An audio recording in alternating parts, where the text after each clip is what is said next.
books are the tool that kids practice to be able to learn how to read. And ultimately, what we're really looking for is to elevate the literacy rate within that community. We do that by increasing access to books. Welcome to Mitlin Money Mindset, your weekly dose of inspiration and insights to ensure you enjoy each step of your journey. Whether you're saving for the future, planning your next big adventure, or simply looking to add more joy to your life, you've come to the right place. Now, let's dive in. I'm Larry Sprung, your host for the Mitlin Money Mindset and founder and wealth advisor of Mitlin Financial. Today's guest is Amy Zaslansky, founder of Book Fairies. Amy Zaslansky is a passionate advocate for literacy and education whose visionary leadership has transformed the lives of countless children and adults. As the founder of Book Fairies, a nonprofit organization dedicated to eradicating book deserts and fostering a love of reading, Amy has made it her mission to ensure that everyone has access to the life-changing power of books. Since its inception, Book Fairies has distributed millions of books to schools, shelters, and communities in need, giving imaginations and opening doors to endless possibilities. Amy's work with Book Fairies is a testament to the power of one person's vision to create a lasting change. Through our dedication, she has not only provided access to books, but also inspired a movement that brings communities together around the shared joy of reading. Join us as we explore Amy Zaslansky's remarkable journey, delve into the incredible impact of Book Fairies, and discover how you too can make a difference in the world by spreading the gift of literacy.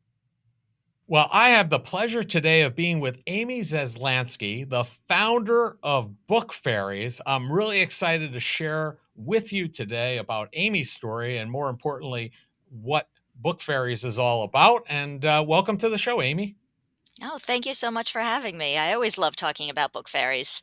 Yeah, thank you so much. So we're going to spend a good deal of time talking about Book Fairies. That's where we're going to spend the lion's share of the time. But so our listeners understand, a little bit about you, who you are, what you do, what kind of led up to the point of launching Book Fairies, and then we'll talk a lot about that. What led you on that journey to up to the point of founding Book Fairies? What was your background? What was the path? I, my path is actually pretty unique, and that's, I think, my favorite part about life is that there is no straight line. So I started out as an occupational therapist, and I did that for a number of years. And once I had kids, I actually stopped being an OT and I started a small business so that way I could stay home with my children and work out of the house. So in that case, I've already had two careers. And then as our current executive director, Eileen Minogue, says, I became an accidental founder of a nonprofit.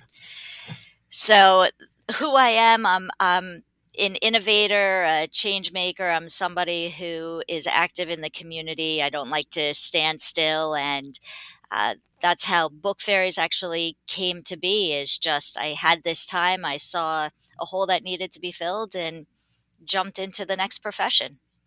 Amazing. Amazing. So are you doing Book Fairy? Is Book Fairies your full-time engagement at this point, your full-time role? I'm fortunate enough that we actually have a staff of 5 to 6 people that are running Book Fairies. I am a board member, and I am now looking for whatever my next venture is going to be. So I can't wait to Amazing. see what happens. Amazing. So for our listeners that may not be aware of Book Fairies or who they are or what they're about, can you tell us a little bit about what Book Fairies is and what the mission is? Right. So like I said, this all started almost by accident. While I was looking for whatever my next activity was going to be, I had found out that there were teachers that were actually doing a fundraiser in Hempstead. They were trying to raise money so they could buy books to send their students home with books to read during the summertime. And, during that summertime, that's when that summer slump happens, that summer slide, where kids really can regress 2 to 3 grade levels just on their reading skills. And so they were looking to send their kids home with books. And I know what my house looks like. I have 3 kids. My house was overfilled with books that the kids didn't read anymore.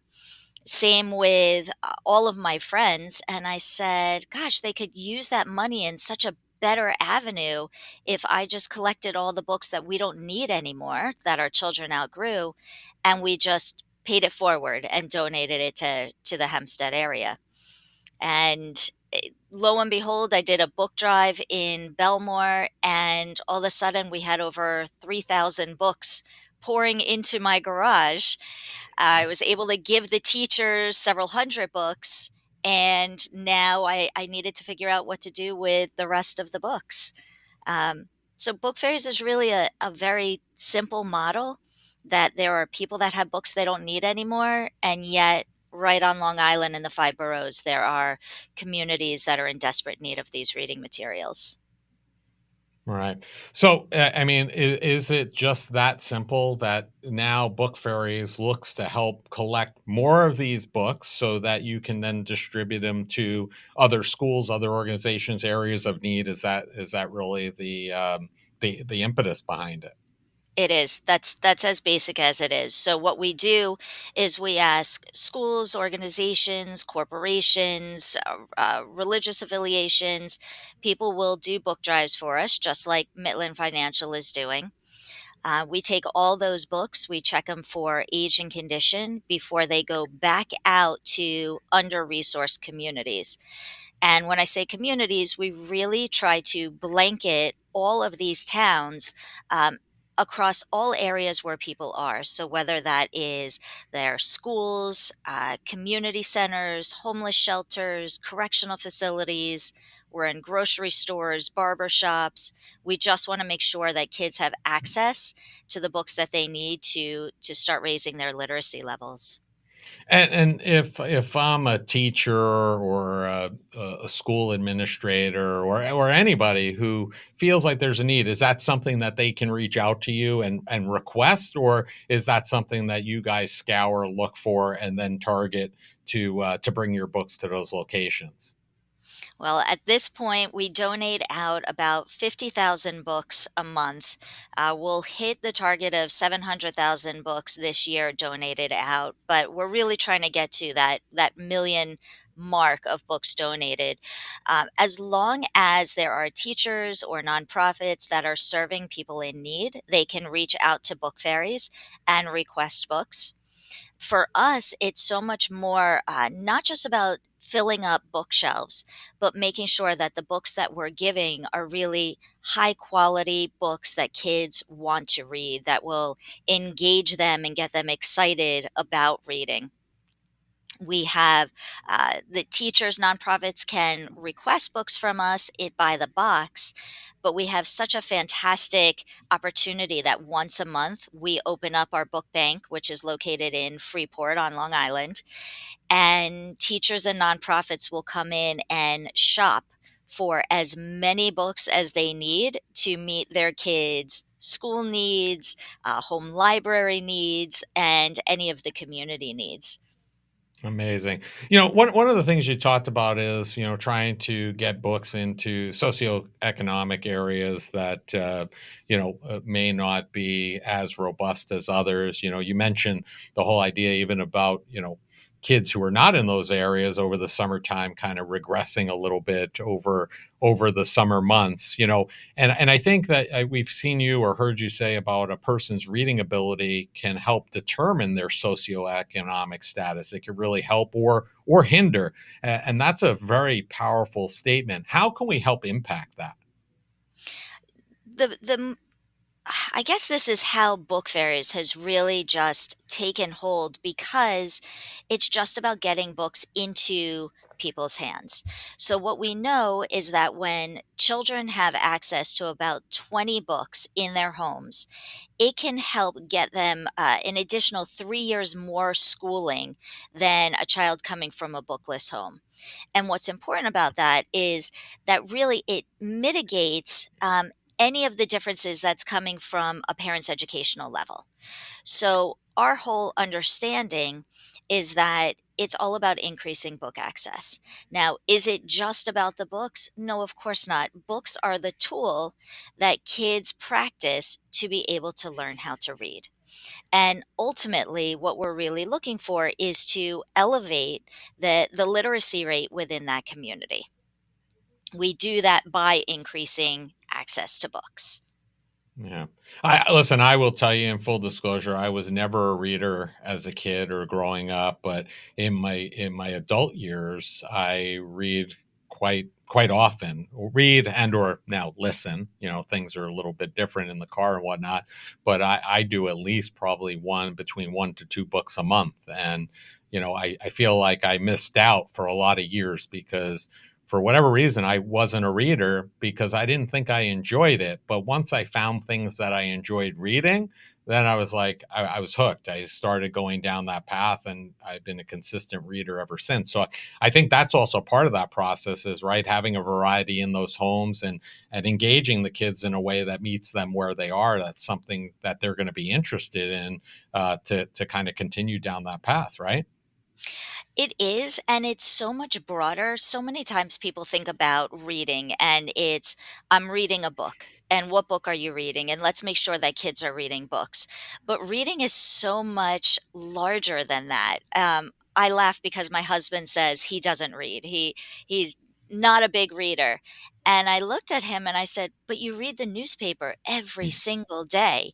You're reading on X, you're reading blog posts." So I think so much of it is really meeting the child where they're at, and letting them understand it's not necessarily about reading a book. It may be reading poetry, reading comic books, reading the sports section of the newspaper. Our whole goal is to start making reading more automatic. The more automatic that reading becomes, it's almost like driving a car. When you drive a car, when it becomes automatic, you can now start doing other things. You can start processing more. So when reading becomes automatic, it's no longer struggling to read what the words are, but now you're really comprehending what you're reading. So we just want to expose kids to as many words as possible in whatever form that is, whether that's audiobooks, blog posts. Like I said, find something that the child is passionate about and just set them on the path to reading along that line. And let's reduce a little bit of this focus on just that physical book, regardless of how important that is, because this is what Book Fairies does and gives out. We're just about to hit our 5 millionth book donated in 13 years. Yeah, those are huge numbers, and I think I know this wasn't in any of the pre-scouting, so to speak, that we kind of spoke about or sent to you, but wasn't Book Fairies involved in a Guinness Book of World Record not too long ago? Can you talk about that? Because I believe it was you guys, and I believe I read about it. And it's pretty intriguing. Right. Well, who doesn't have a bucket list of being on the Guinness World Record breaker? So it was an incredible experience. What we did is we ended up collecting, it was over 30,000 books. And we went to Wyandanch, which is one of the communities that really lacks books the most across Long Island area. We had teams of engineers, we had the school involved, the parents, volunteers, and we literally took these 30,000 books and laid them end to end to end through two full elementary schools. We were over 3 miles length of books, which was exciting, but really, the absolute best part was the next day when I went back with our executive director and we didn't clean up. So, students walked into a gymnasium that was lined with books. The hallways were lined with books. And we said to the students, "This is your time. We want you to build your home libraries. Go and collect all the books that you're interested in and bring them into your house. Remember to get for your brothers, your sisters, your moms, your dads, your cousins, your neighbors, because we really want those books to be flooding into the community and then stay in the community so that way generations will continue to benefit from the books that are being distributed." And the Guinness Book of World Records. You entered it, and what was it for? The longest book trail? Was Right. that the record? Yeah, Yeah, yeah, we had the longest trail of books. We were over 3 miles, but let's keep amazing. it on the down low. We don't want anybody to break that record. I We want Book gotcha. Fairies holding it. But just to go back, really the important part was to make sure those books are going into the community, because what we're hearing is that while we're helping to build the home libraries, school libraries, classroom libraries for the kids, the stories that we're getting back is that parents are now using these books to learn how to read themselves. And what happens is when you're in these under-resourced communities, there is a high percentage of people that are reading at a low reading level. Whether they haven't graduated from high school, they have lower level jobs because they're not able, with their reading skills, to obtain those higher level jobs. And what happens is there's this cycle of poverty that stems from illiteracy. So when you have a community that's reading at a lower reading level and they can't get that next higher paying job, they're not able to pay into their tax system. They're not able to build up their school resources so that way the students have even more. And it's this cycle that just persists through the generations, particularly because a lot of people that with the low literacy levels, they they don't place that importance on their children to make sure that their children are reading, moving through the school system, and getting that higher level of education. So that's really the main crux of Book Fairies, is just to elevate the reading level, um, to break that cycle of poverty. Yeah, so what you're doing essentially is, you're physically putting these books in these homes, but essentially the end goal or the end result is really to try to help these families break that poverty cycle. Is what I'm hearing, which is a great Right. audacious goal, right? Right. And it's so much more than that. While it's wonderful that we're helping these communities and these families, it really ends up helping all of us as a whole. Right. Because when you have people that are moving into that higher level of literacy, so here's a great statistic. If we can get everybody in America reading at a fifth grade level, so we're not talking high school, college, Right. advanced, fifth grade level, we're going to bring in $2.2 trillion dollars into the economy. We can increase our GDP by 10%. Hmm. So it ends up benefiting all of society to have a more literate community. Yeah. Um, Mhm. what happens when you have a high rate of illiteracy? People end up needing so much more government support. Over $232 billion a year is spent on healthcare costs for people that are illiterate, whether they can't read the instructions that they're going home with from the hospital or they don't understand how to take care of themselves. So you have that drain on the taxpayers' money. And what we've also found is that people that are illiterate really don't become invested or involved in their community in terms of voting, addressing community issues.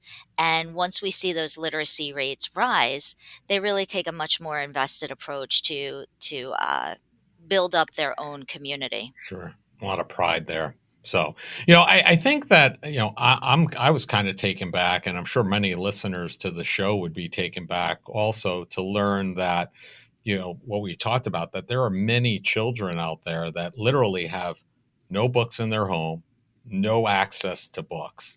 And, the Book Fairies has really given a lot of children their very first book. Could you share an experience that you've had, either personally or through the Book Fairies, of giving a child, their first book that really stuck with you? So I'll tell you about my best day that I had. It Okay. was fantastic and it was I so could tell by unexpected. the way you lit up, like, when I asked the question. For those that can't see this, her face just lit up. So this was Right. really a best day, I could tell. It was, it really it caught me off guard. So We had this gentleman, Bruce Wallach, who reached out to us, and he was working with a school in the Bronx to help get them up to that next level. And it's a middle school, and he's working with kids that are more in an advanced program. And so he reached out to Book Fairies and said, I'd love to bring my high achieving middle school students to come in and do community service. And they are also buddies with an elementary school kid. So maybe they can take a book or two and bring that to the elementary school kid. So I said, that would be fantastic. We would love to have you come in. We think it's really important to start children off early, understanding how they can give back to their own community.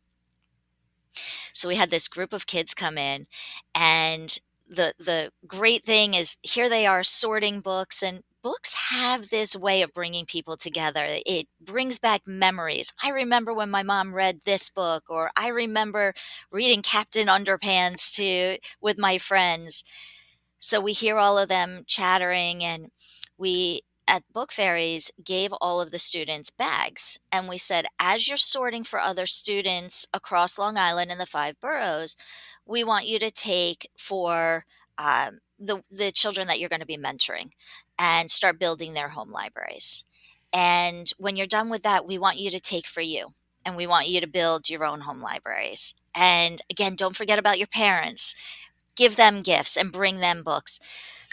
And the energy just changed in the entire book bank, and kids were walking with bags on their hands, begging us for more bags. We ran out of every single bag in the warehouse. And in this one moment, we had this one group of kids walking out with hundreds and hundreds of books, and we knew that each of these kids now had a full library that they were going to be setting up in their house. And they were now going to be these mentors to the younger kids. And you remember what it was like. You have your older kids come in, Sure. and they're telling these elementary school students, hey, you have to read, and here's a book. And it has such a greater impact than if I was to give a kid a book. Right. And so in this one moment, we just knew that we had impacted the middle school, the elementary school, and generated this love of reading. It was an exciting day. What an amazing story. Thank you. Thank you for sharing that. And I mean, I'm sure I think I've heard you say to tell children if they say they don't like to read that they haven't found the right book or genre. And I feel like that was like my anecdotal story earlier. That was for me. I felt like, going through school, I was told you have to read this for English class or what have you, right? And it wasn't something of interest to me. So I kind of blew it off a little bit, or at that time, I'm going to date myself, I used the cliff notes because it was just Of easier, course, we right? all did, Right. right? But I mean, is that really like, if children have access to books and they have them available and they say, hey, I don't like to read, is it as simple as just continuing to kind of plug away until you find a genre or a topic that you really enjoy and like? It is, and let's even take a step back and just describe what these children's access to book currently look like. You hit on it before in terms of they really don't have the books in the homes, the schools, and so they don't have that ability to experience all of these different genres and find an area that they enjoy reading. So 50% of the schools that we support through Book Fairies do not have a school library, let Oh, alone wow. a classroom library. Um, and there's a multitude of reasons for that, whether it's the school population is growing so large, so now they need this library to be used as a classroom, Mhm. or they don't have the school budget for a librarian. They don't have the budget to bring in new books. So, what we're really seeing is that kids are not going to the library in schools. They don't have the libraries within their classrooms, and children need to be exposed. A healthy classroom library should have about 300 to 500 books in their library. And we talk to teachers who are walking into classrooms where the shelves are bare. So they're not experiencing it. Now you go into the community where whether the big box stores are not in some of these high poverty areas, or the indie bookstores are not going to thrive in areas where books are considered a luxury. Books are Mhm. expensive. And so when parents are really looking to spend money on clothing, rent, food, they're not looking to put that towards actual purchase of books. And that's another big reason why we don't see books in the homes. And then taking it to the libraries, which I always thought was interesting. Now, I was raised in a library. Libraries are fantastic. I go there on a regular basis to take out all different kinds of reading materials. When you're looking at some of these communities, where is that library located? Is it located in a part of a gang area where these children aren't able to access? What are their operating hours? A lot of these parents are working 2, 3 Right. jobs. They may not be able to bring their child to a library during the time period that the library is open. Um, you need to have an address to have a library card. So that removes our transient living individuals that are looking to take out books. So there's so much that goes into it in terms of access in the schools, access through the bookstores, through the library. And that's where Book Fairies comes in, and that's where we make sure kids have, um, again, the comic books, or Good choice. the series. Yeah. So that way, if they start reading one book, they can then get excited, and it starts building that enthusiasm. But kind of what I'll end this part with is that what they found is there is no point at which a child is not going to love reading. You never reach a point and that child says, "Oh, I missed my window of opportunity. I'm never going to be a reader." Mhm. They found in middle school, in high school, it is finding that right book, that right teacher, that right spark that can turn them into a reader at any stage in their life, and so that's what we really hold on to. Yeah, that's great. Yeah, I mean, it took me 30, 40 years to become a reader, so, no You hope, got there. you can't lose hope on anybody. So, one of the things I find interesting about, Book Fairies is that you partner with other agencies, including working with 200, from the intellectual and developmental disabilities, to help with the pickup and delivery of the books, right? I think that's awesome, right? These are people that probably want to work. Maybe they can't find other work. This is a great opportunity for them to be members of the community and help other people, right? At the same time. How did that come to be? How did that work out? So, to go all the way back, remember I was an occupational therapist, Right. so I worked with a lot of people with Ah, disabilities. right. Um, but here I am in a warehouse. I am starting a nonprofit. I have no idea what I'm doing. I don't know how to find volunteers or get the help that I need. So I posted in the library and said, I need help sorting books. If you're available, I really could use your help. And we had Lena from Life's Work. Now, Life's Work, again, it's an agency for the IDD community. And she said, "We'd love to come and help you sort books." And my first thought was, okay, this is great. Yes, I need help, but with my occupational therapy background, and I know that a lot of times they don't have activities that they can do in the community, and they need those pre vocational skills. So I saw it as Book Fairies being able to give back to the IDD community. What I didn't realize is that in the end, they were the ones supporting Book Fairies. They turned out to be this community turns out to be the backbone of Book Fairies, because if we are picking up and delivering over 1,000,000 books a year, now we're 13 years in, we just got a van for the very first time 2 months ago. So how are we doing all of this pickup and delivery? It's not with my car. Mhm. So we partner with over 30 agencies, and we're able to pick up and deliver from the Hamptons out through half of Queens. And I think you hit the nail on the head where here you have this community that wants to give back, and they're giving back by stocking shelves with books to help the less fortunate, um, developing their pre-vocational skills by sorting in their agency setting, and by handling all of our pickups and deliveries. It's just been this beautiful partnership.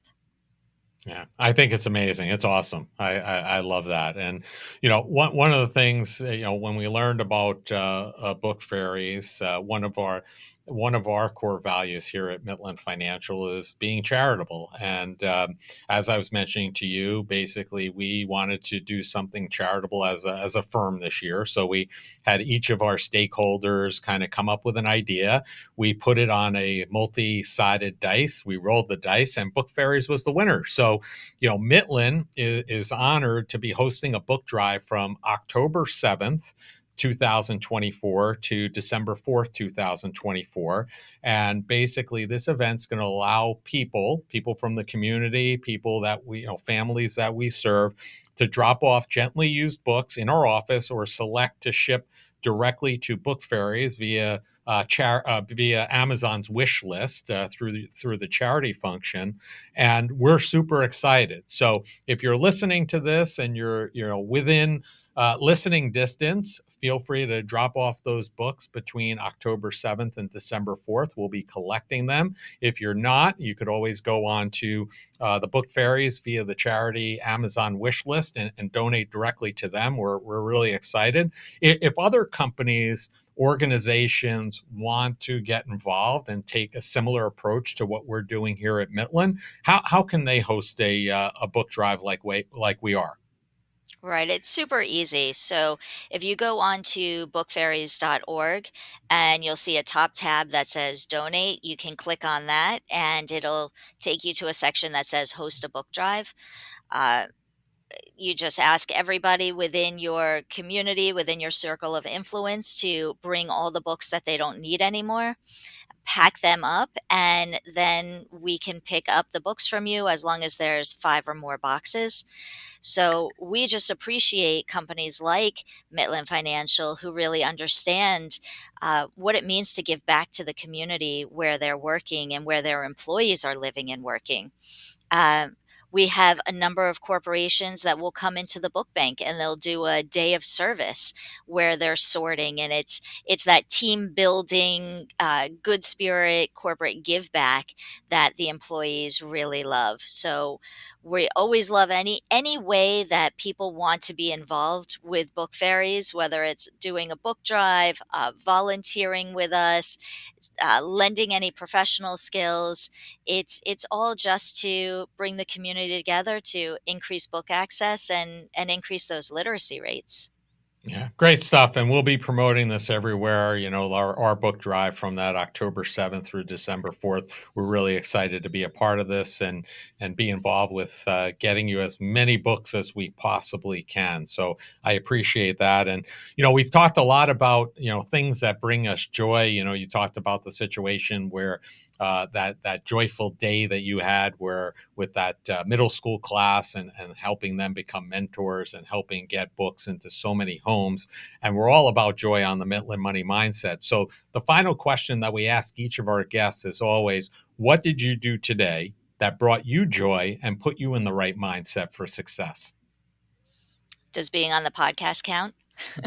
Yeah, it does. I mean, that's the easy answer. Everybody says that. No, I'm just kidding. But yes, it is. uh, But you know, what I did today, I have 2 sons that just left to go to college, and so I was able to speak to both of them this morning. So that always brings me joy.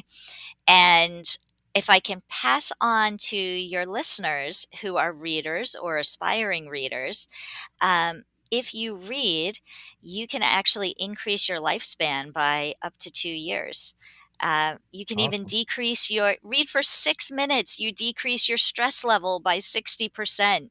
So hopefully, if people are feeling a little less joy, maybe they can crack open a book and they too can feel that joy that Mitlin Financial is constantly spreading. There you go. And if you don't think of yourself as a reader, it's never too late, because I took it up very late in life, and I do find a lot of joy in reading now. So, Amy, we're going to have all of your information and the information for the Book Fairies in the show notes. But if people want to learn more about Book Fairies, learn more, or connect with you, what's the easiest and the best place for them to do that? The easiest way is go to our website, www.bookfairies.org. You can find us on social media. We're located in Freeport, Long Island, or you can give us a phone call, 516-557-6645. We'd love to hear from you. Awesome. Well, thank you so much for your time, Amy. It's been a pleasure. I love the mission. I love what you guys are doing. We're super happy to be supporting you and the Book Fairies, and enjoy the rest of your day. Thank you so much for having us on. I really appreciate it. I want to thank Amy Zaslansky for being a guest on the Mitlin Money Mindset. Amy's passion for reading has not only had an impact on her life, but the millions of people she has impacted through the Book Fairies. One of Mitlin Financial's core values is being charitable, and for 2024, we are hosting a book drive now through December 4th to help Book Fairies get books in the hands of those that truly need them. Please contact the office or simply drop by with any books you would like to donate. Amy Zaslansky and the Book Fairies can be found across most social media platforms. All the contact information needed to find them can be found in the show notes. Thank you for joining us on this episode of Mitlin Money Mindset. Remember, it's not just about the money, it's finding joy in the journey and embracing the right mindset. If you love the show, be sure to subscribe, rate, and leave a review. Don't forget to follow along for more tips and inspiration. Please visit the social links below to connect with Larry or his guests. Until next time, keep smiling, keep thriving, and remember to think about, what did you do today that brought you joy? The opinions voiced in the Mitlin Money Mindset Show with Lawrence Sprung are for general information only and are not intended to provide specific advice or recommendations for any individual. Past performance is no guarantee of future results. All indices are unmanaged and may not be invested into directly. Investing involves risk, including possible loss of principal. No strategy ensures success or protects against loss. To determine what may be appropriate for you, consult with your attorney, accountant, financial or tax advisor prior to investing. Investment advisory services offered through CWM LLC, an SEC registered investment advisor. Guests on the Mitlin Money Mindset Show are not affiliated with CWM LLC.